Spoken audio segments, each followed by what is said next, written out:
1. This happened about a year or so ago. We have a BYO charge for alcohol, and it changed from $3 to $4 in the same week. Also, we were recently licensed, and were now only BYO for wine, as much as I could and wanted to police it. I told people that we had switched and it was okay for them to drink their cider and beer this time because they didn't know.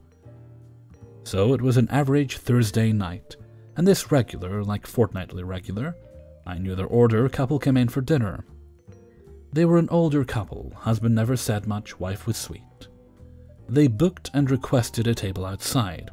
Cool, no problem. Kitchen closes around 9, restaurant at about 9:30. So tables usually come in around 6 to 7:30. I believe they booked late, like 8 p.m. or something. Some servers will hate me for saying 8 is late, but I live in a small town. We don't want to be closing at 10:30 every night, because people want to stay till 9:45. Anyway, they ordered. I gave them their meal, and they were happy.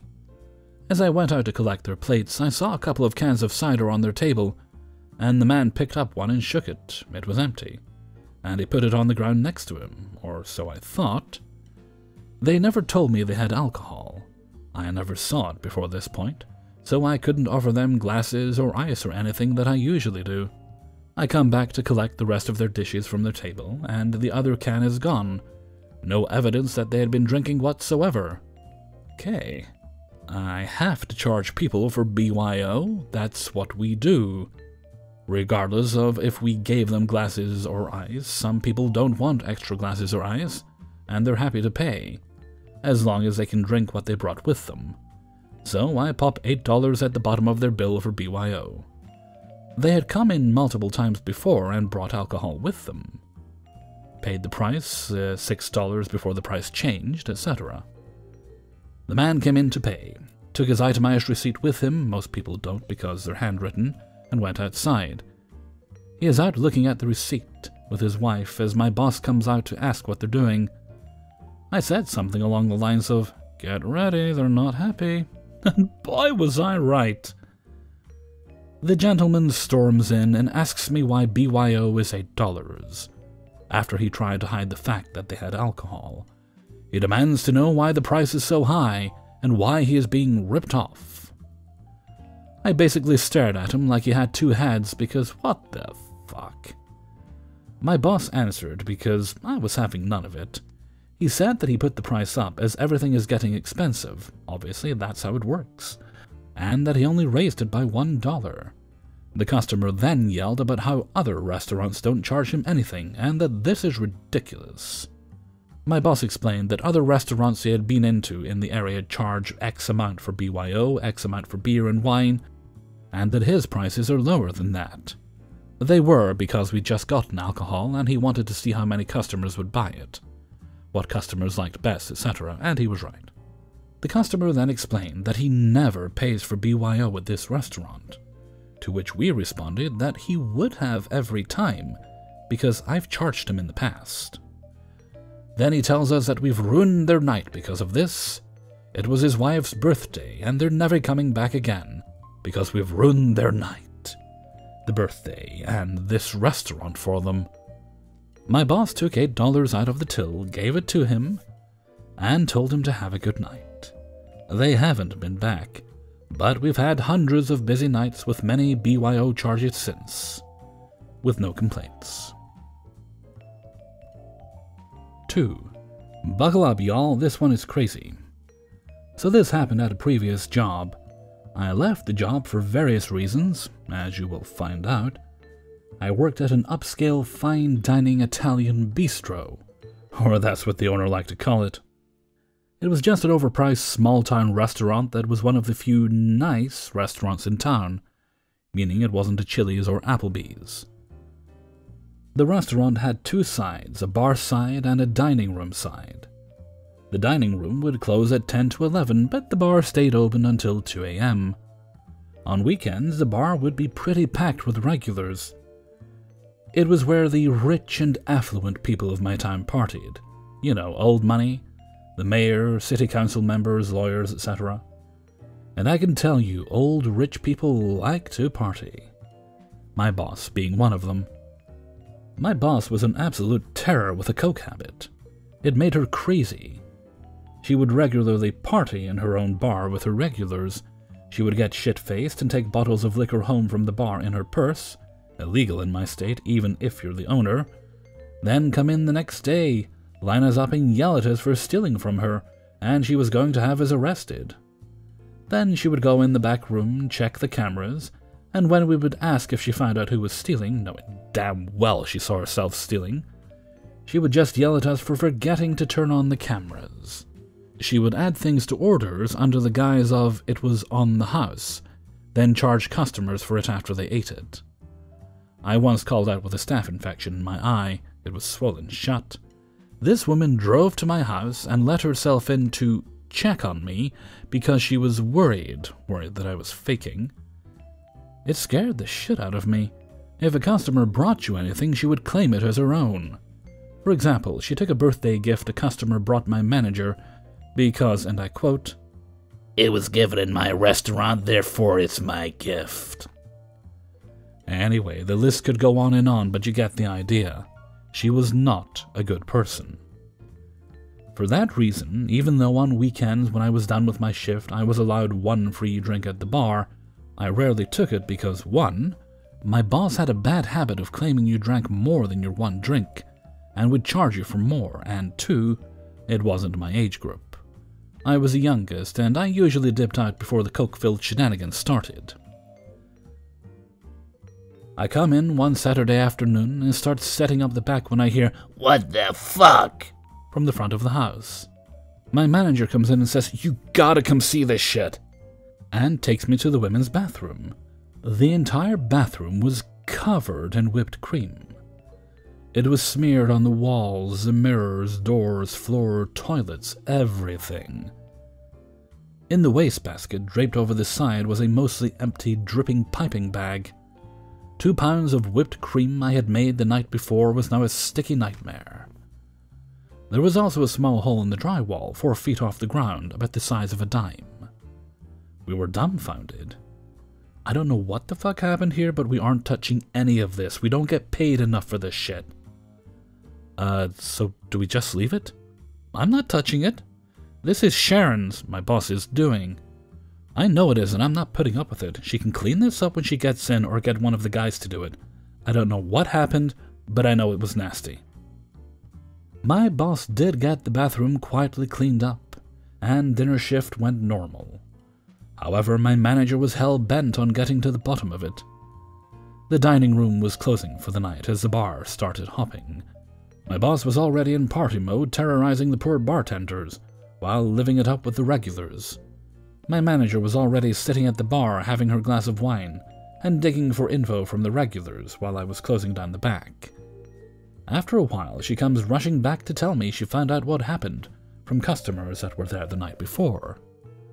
Apparently, my boss, on a coke-filled bender with 2 of our equally coked-out regulars, decided at 1 a.m. they needed to shave their downstairs into sexy and fun shapes, right then and there. They went across the street and bought razors for the task, but forgot shaving cream.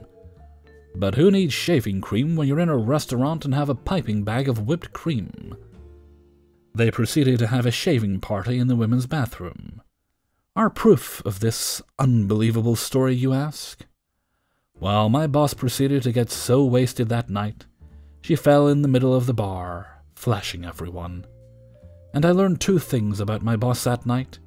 She doesn't wear underwear, and she's bad at drawing butterflies. Oh, and that hole on the wall, it was the exact size and shape of a woman's high heel.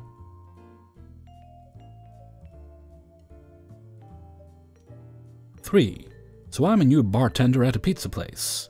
Sort of artisan pizzas, but nothing super expensive or fancy. Business has been incredibly slow since we opened back up.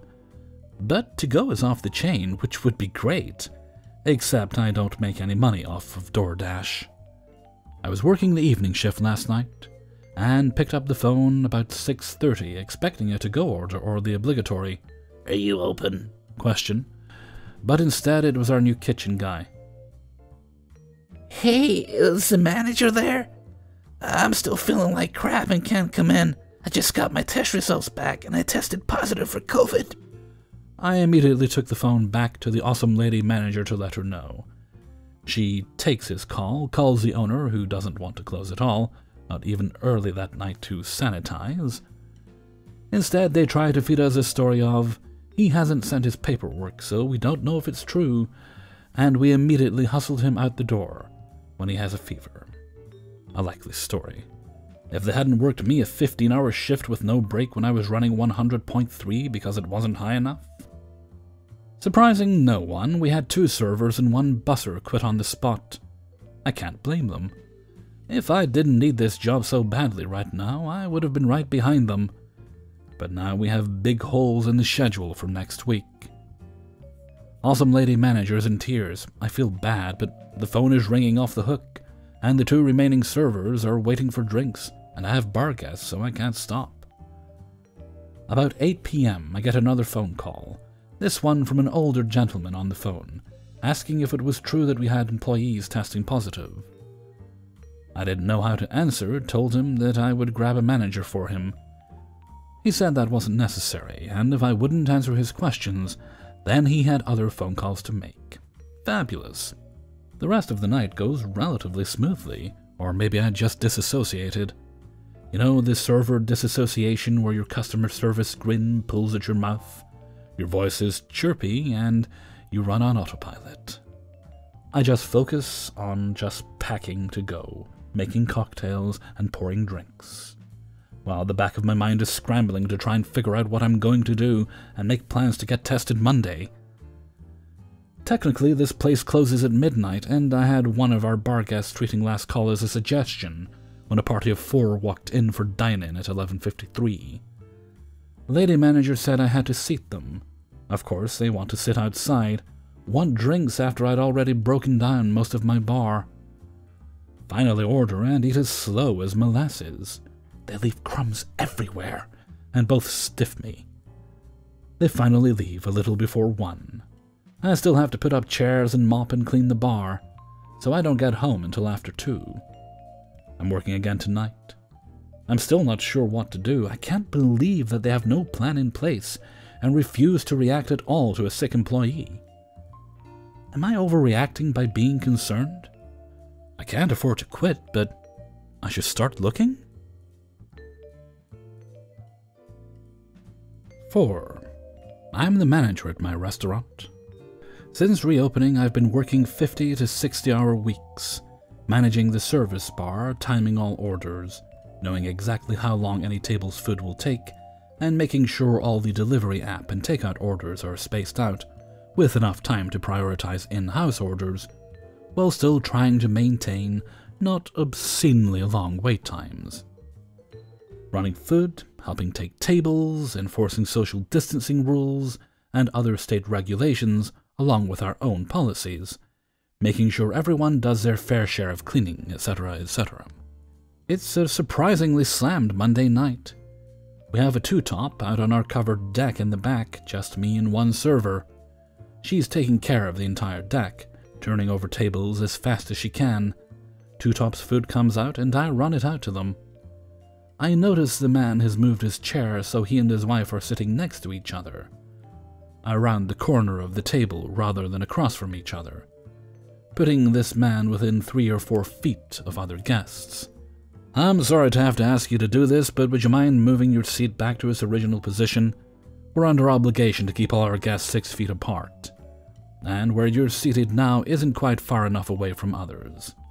I'm sorry for the inconvenience, but we're just having to do our best to comply with all the new rules. Well, would you do something about that damn light in my face? As he rolls his eyes into the back of his goddamn thick skull and dramatically shoves his chair back to its original position. Meanwhile, the table next to this gave me the "thank you, I'm sorry" look, so there's that. I nod and go back inside, to where the light switches and dimmers are, to turn the lights down a bit. I guess he assumed I was just leaving, so this man gets up, maskless, and chases me inside to yell at me about a fucking light. Dude, nobody forced you to go out to eat. Suck it the fuck up, you dunce! From a distance, I quickly shout back in my sweetest voice that the light is taken care of, and would he please return to his seat if he's going to have his mask off. Later on, the server brings his check in to me to laugh at his dumbass written note, next to a 15% tip in messy handwriting. Waitress amazing, food runner. Rude. Frowny face. Sir, I'm the manager and you're a giant bald baby. Had you taken more than those few steps into the restaurant without your mask to yell at me, you best believe you'd be out on your ass in seconds. Kinda hope I see this man again.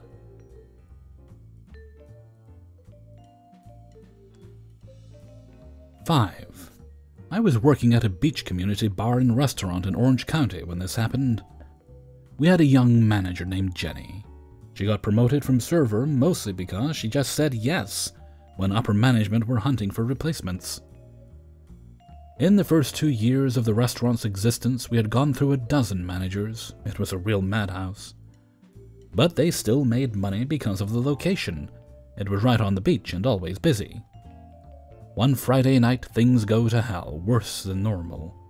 There's 3 managers on duty, 1 kitchen and 2 shift managers. The kitchen manager and first off assistant managers leave at 6, because that's all they had to do. It was in their contract. Food orders were going on an hour. The only dishwasher that showed up walked out. It was too much work for him. Servers were washing dishes so that guests could actually have a meal when it came out. The next day, the regional douche had a meeting with all of our managers. Of course, my dickbag GM, Jethro, threw Jenny under the bus, not just for that night, but in general. Jenny was pretty pissed, and turned in her 2 weeks almost on the spot. That company had a really scummy way of dealing with people they deemed malcontents. If they didn't like you, or felt you sowed enmity, they would just say, "You can leave at any time, it's fine." So Jenny's 2 weeks turned into 2 days. Lo and behold, I was working on the last day. It was a Wednesday, so a mellow shift, generally. I'm the closer, because I'm always the closer midweek. I show up at 5:30 and Jenny is the only manager. She had already sent the other managers home. It's not terribly odd, but I noticed that a whole bunch of Jenny's friends are at the bar, and some of the employees too. They're all getting their drink on and having a blast.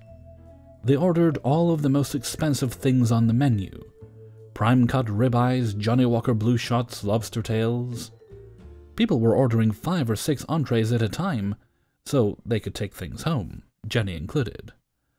This goes on all night, and right up until the 2 a.m. closing time, Jenny had invited everyone she knew to have a party at work, and put it on her own tab. She just voided the whole thing at the end of the night.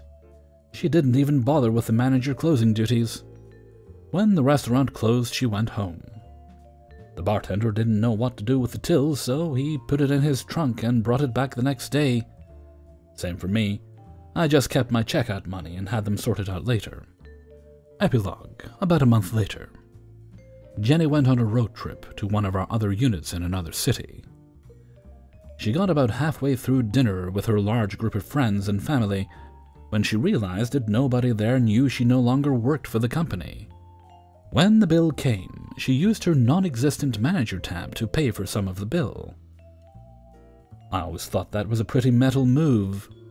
Just one last double fish stick at management.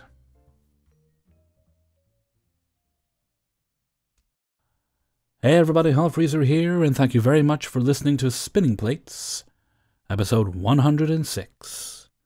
And thank you very much to everybody who allowed me to use their stories in this video.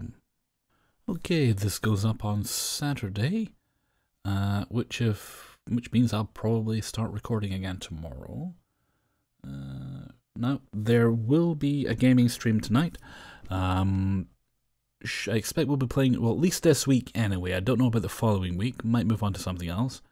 I'll be doing a bit more No Man's Sky. Up to 4 people can join in a group. I'm not sure. I think more people can play the game at the same time in the same area. I think it's just 4 people in a group. So if anyone has the game and wants to join, as far as I'm concerned, you're welcome to. Okay, and with that, I'm going to head off for now. So until next time, thank you very much for listening, and take very good care of yourself.